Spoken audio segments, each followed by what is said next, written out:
What we're going to tie first is Biot Midge. We're going to tie it in a pale Morning Dun color. And olive or gray thread. And remember just how to start it. Just take the bobbin out over the hook shank. Wrap down underneath and around. A few turns toward the eye.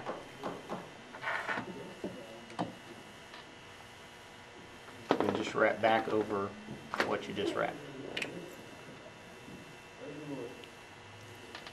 And continue that thread all the way down the hook shank. Just close wrap.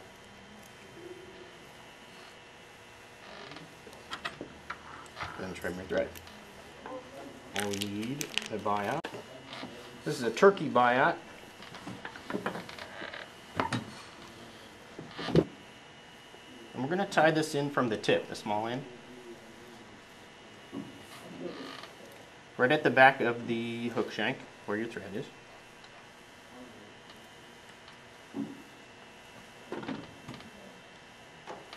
And just grab the tip end of it. You don't want to get right on the end because you can break it off. It's pretty delicate right at the tip. But that looks good. And the closer you hold your fingers to where you're going to tie that in, the easier it's going to be.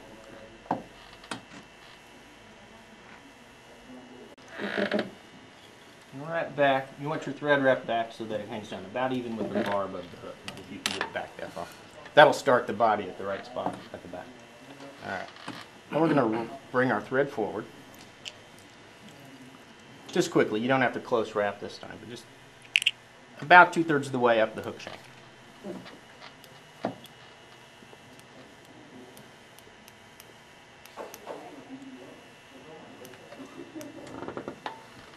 And I'm tying this on a dry fly hook. You could tie it on a emerger hook, which has a curved bend to it also. Get your thread 2/3 of the way up, and then we're going to wrap the biot forward.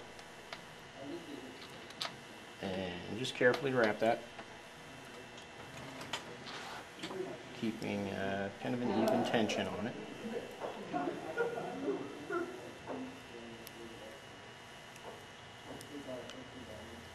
You can use your index finger of your left hand to kind of hold it in place if you need to.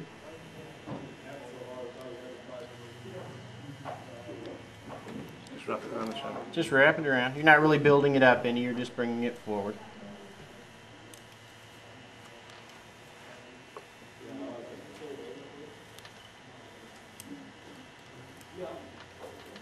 When you get up to where your thread is, which is 2/3 of the way up, grab the thread and the bobbin with your left hand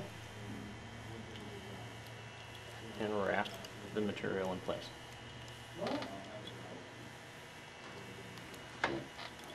And 4 or 5 good tight turns should hold it, and then I do 3 or 4 turns just to make sure it's in there. And then you can trim off the excess biot.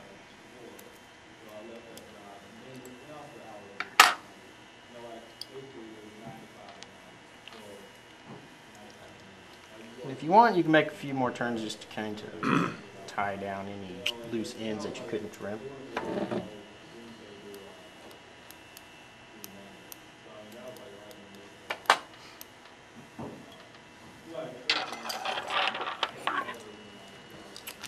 And we need to make a thorax on this midge. And I'm going to use just some dry fly dubbing. I want to fish this one just kind of right in the film. This will help kind of suspend it in there. I'm going to take a very small amount of dubbing. Twist it onto the thread. And we want to see a noticeable hump with this.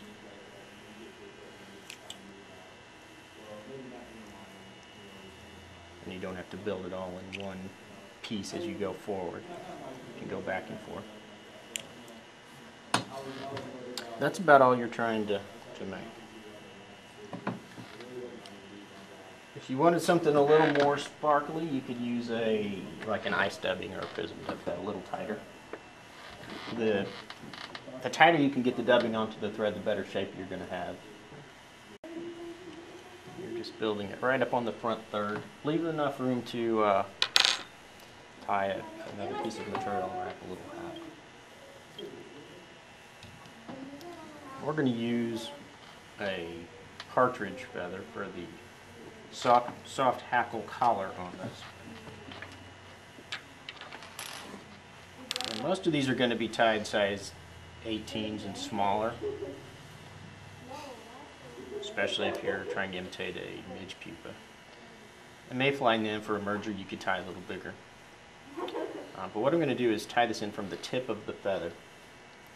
And I'm going to grab onto the very tip and just lightly stroke back on those fibers.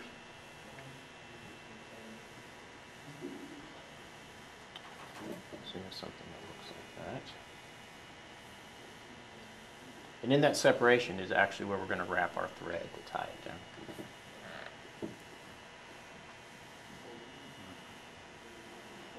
So grab on actually to this end and then real carefully. And if you have hackle pliers, that's a real easy way to grip onto that tip. Hackle pliers, just grip onto the tip of the feather, and then it makes it pretty easy just to stroke back some of this fiber. I'm going to try that way.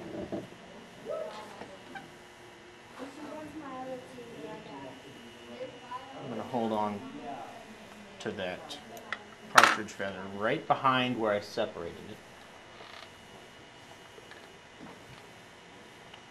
Hold that up with this tip of the feather sticking out over the eye of the hook. We're going to tie that in right where we left off with the dubbing. So it's just behind it.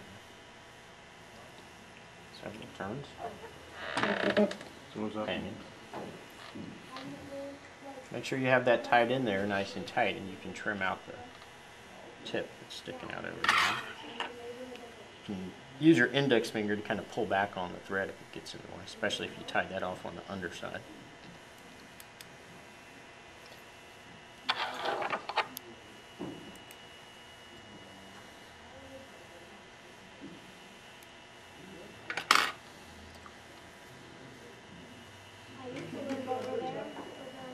And the tip of that feather is pretty small, so it's a fairly delicate feather. Don't pull very hard when you wrap it. And we only need to make about, really probably just one turn is enough. You want to put two on there, you can, but really just one turn around. When you wrap a soft hackle, the fibers are going to go every which way.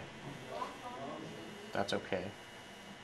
That's what it's going to look like. And I'm only going to put one turn on it. Hold that up in my right hand. The feather. Bring your thread around it to tie it down. And again, don't worry about which direction those hackle fibers are going. Mine are all going out the front, but that'll be alright when I get done with it. Wrap your thread on around. There you go. To tie it down. And you can trim off the excess feather. And if it's kind of sparse, I'm going to leave a few extra pieces here on the stem.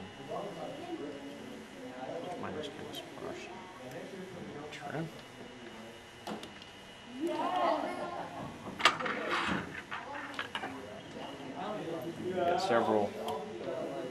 I have several wild hairs here. I want to kind of get them going so that they're leaning towards the back of the flight. I'll go in close to the same direction. So once that's up, so Just trim it off. You want, and at that point, you want your thread. After you trim it anyway, you want your thread up behind the eye. I'm going to take my thumb, index finger, or thumb and first two fingers, and just form a little cut, basically, where you have a little opening here. Watch out for the point when you do this. Just slide your fingers over it, and that'll pull all the hackles back. Make a few turns right around the head of the fly. That should get everything going in the right direction. Looks pretty good.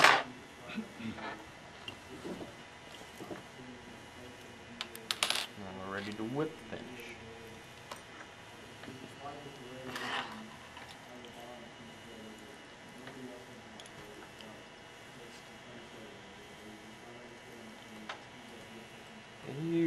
about 6 turns is what you're wanting.